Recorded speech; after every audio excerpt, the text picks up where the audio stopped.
Ti trovi spesso con la bocca serrata durante il giorno? Qualcuno ti ha sentito fare rumore con i denti mentre dormi? Senti i muscoli della faccia contratti?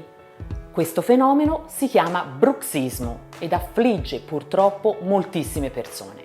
Sono la dottoressa Maria Chiara Salmi.